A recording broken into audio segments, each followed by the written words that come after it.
Здравейте, YouTube! Днес ще ви покажа един видеоклип туториал да се направите мускулкар.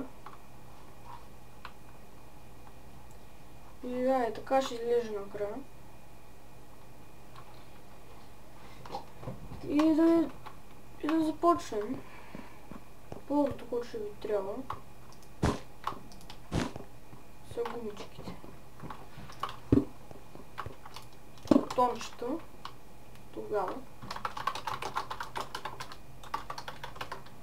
ще слагам и така.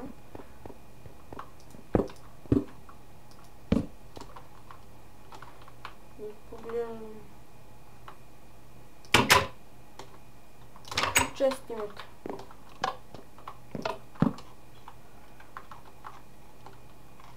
Тогава имам двете страни. е такова нещо. Така да бъде.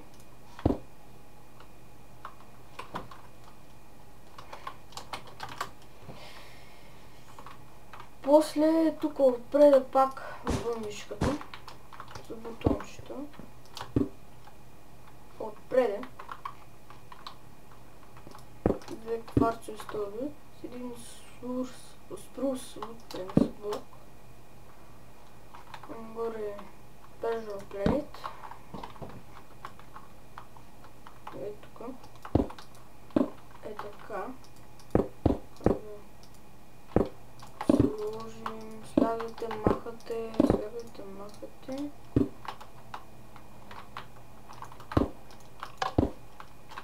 После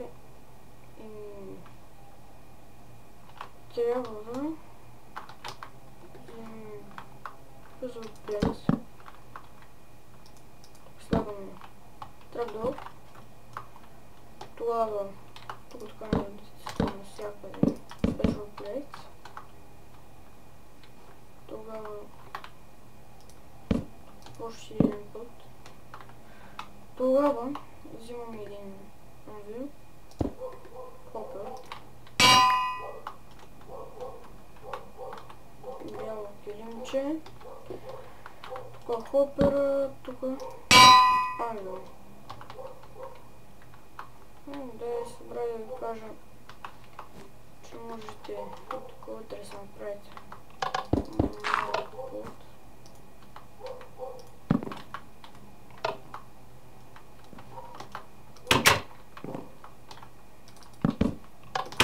Така да изглежда по-яко. После килимчетата ги слагате тук. Килими повече няма. И да, това общо взето е мускулкара, колата. Спортна е, яка.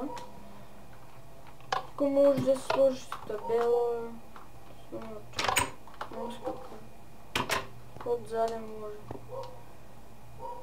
Но сега просто не сложих. Можете да сложите, както искате. Надявам се да ви харесало и да ви помогнало. И до следващия видеоклип.